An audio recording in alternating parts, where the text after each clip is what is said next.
Let's mic CM साहब। नमस्कार, let's mic CM साहब और सीएम साहब में मैं हूं आपके साथ महेश सिंह। गोवा के मुख्यमंत्री प्रमोद सावंत ने स्वतंत्रता सेनानी विनायक दामोदर सावरकर की पुण्यतिथि पर उन्हें भावभीनी श्रद्धांजलि दी। मुख्यमंत्री ने कहा, मैं विनायक दामोदर सावरकर की पुण्यतिथि पर गोवा सरकार की ओर से उन्हें श्रद्धांजलि देता हूं। स्वतंत्रता संग्राम में वीर सावरकर जी का कार्य कोई नहीं भूल सकता है। सावंत ने सावरकर के बलिदान और देशभक्ति को याद करते हुए कहा है कि उनका योगदान भारतीय इतिहास का अभिन्न अंग है। गोवा सरकार ने इस अवसर पर विशेष कार्यक्रम भी आयोजित किए। वीर सावरकर, जिन्हें हिंदुत्व के प्रणेता के रूप में जाना जाता है, ने अंडमान की कालापानी जेल में लंबे समय तक यातनाएं सही। उनकी पुण्यतिथि पर पूरे देश में श्रद्धांजलि सभाएं हो रही हैं। की 60वीं पुण्यतिथि पर मैं पूरे हमारे मंत्रालय के पूरे स्टाफ की तरफ से, गोवा सरकार की तरफ से और गोवा लोगों की तरफ से मैं आदरांजलि देता हूं।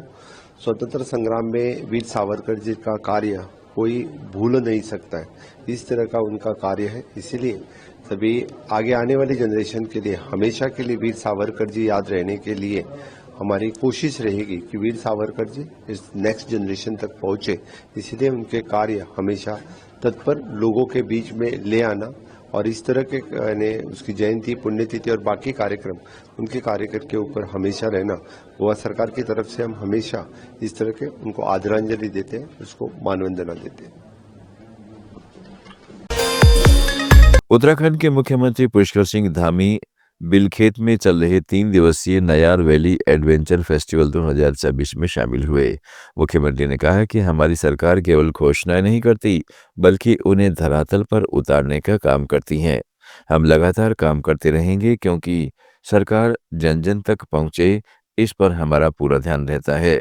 आपके समक्ष रखें वो सारे वचन जब तक पूरे नहीं होंगे, मैं आपको विश्वास दिलाता हूं कि हम चैन से बैठने वाले नहीं हैं।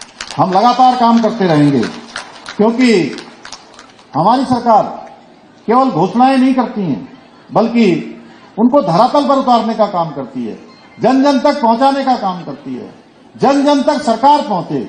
इसके लिए हमारा निरंतर अभियान रहता है, निरंतर हमारा मिशन रहता है।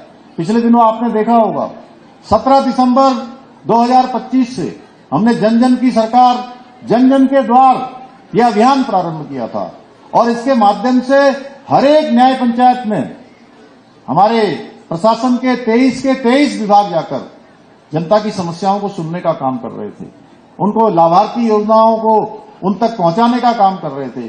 जिनके बहुत सारे प्रमाण पत्र, सर्टिफिकेट नहीं बन पा रहे थे, उनके घरों तक सर्टिफिकेट पहुंचाने का काम इस अभियान के माध्यम से, इन शिविरों के माध्यम से हुआ था। इसके पीछे हेतु था कि सरकार आपकी है और वह आपके पास पहुंचकर आपकी समस्याओं का समाधान करे। आपको अपने कामों के लिए दर दर की चक्कर न लगाने पड़े, सरकारी कार्यालयों में न घूमना पड़े, जिला मुख्यालय न जाना पड़े, देश की राजधानी में भी इन कामों के लिए चक्कर न लगाने पड़े। भाइयों बहनों, हम जहां राज्य का समग्र विकास हमारा लक्ष्य है, हमारा संकल्प है, वहीं राज्य के सामाजिक, सांस्कृतिक और इसकी पहचान यह भी अक्षुण्ण रहे, एक यहाँ की डेमोग्राफी ठीक रहे, यहाँ के सांस्कृतिक मूल्य खराब न हो। भाइयों बहनों, उसको लेकर भी हम निरंतर। दिल्ली की मुख्यमंत्री रेखा गुप्ता ने चांदनी चौक की ऐतिहासिक खूबसूरती को बचाने के लिए बड़ा कदम उठाया है। मुख्यमंत्री ने कहा है कि चांदनी चौक एक ऐतिहासिक परिसर है, लेकिन यहाँ लटकती खतरनाक तारें सबसे बड़ी समस्या बनी हुई है। आज लगभग 160 करोड़ रुपए की लागत से 28 बड़ी सड़कों पर वायरिंग को अंडरग्राउंड करने का काम ऊर्जा मंत्रालय द्वारा शुरू कर दिया गया है। इस प्रोजेक्ट से चांदनी चौक की पुरानी भव्यता लौटेगी और सुरक्षा भी बढ़ेगी।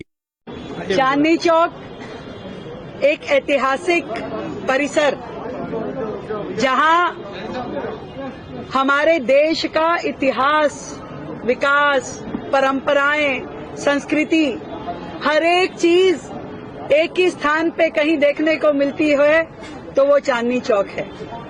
ये पुरानी दिल्ली का क्षेत्र, यहाँ की जड़ों में, यहाँ की हवाओं में भारत की परंपराएं, सुगंध और स्वाद, तीनों चीजें एक साथ देखने को मिलती है। ऐसे में यहाँ का जो विकास है वो बहुत महत्वपूर्ण है। आज मुझे खुशी है कि जो सबसे बड़ी समस्या चांदनी चौक की है, ये बेतरतीब लटकी हुई खतरनाक तारें जो कि रोजाना इस क्षेत्र में हादसों का कारण बनती थी, जिसके कारण से कभी यहाँ के क्षेत्रवासी खुला आसमान देख नहीं पाते थे।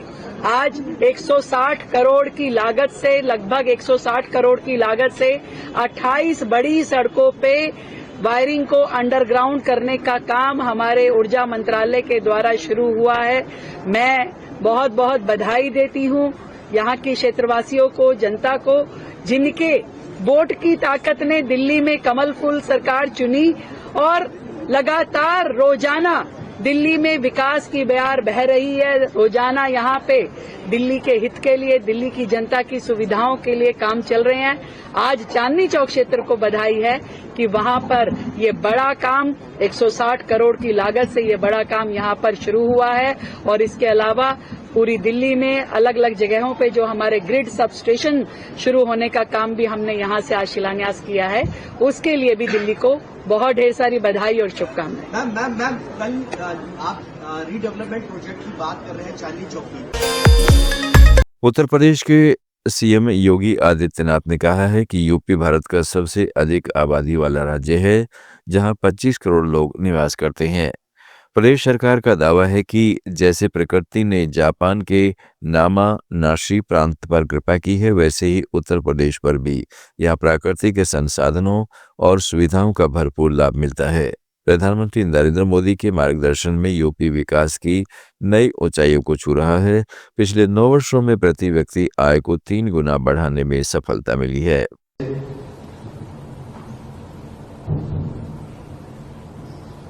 यामानासी प्रांत के हमारे सभी अधिकारीगण उत्तर प्रदेश सरकार में मंत्रिमंडल के मेरे सहयोगी वित्त मंत्री श्री सुरेश कुमार खन्ना जी, उद्योग मंत्री श्री नंदगोपाल गुप्ता नंदी जी,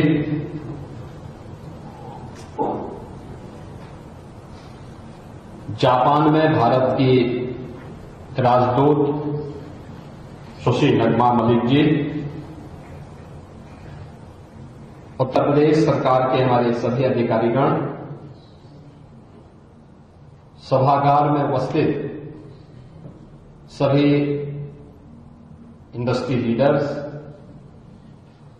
भारतीय समुदाय से जुड़े हुए हमारे सभी बहन और भाइयों, मैं सबसे पहले यामानासी केन के माननीय राज्यपाल और उनकी पूरी टीम के प्रति हृदय से आभार व्यक्त करता हूं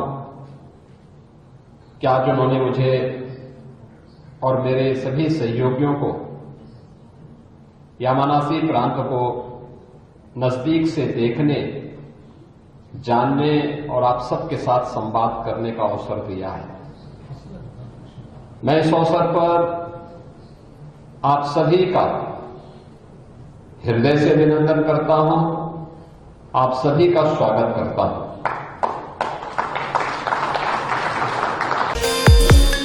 सीएम साहब में आज इतना ही। जुड़े रहिएगा लेट्स माइक के साथ।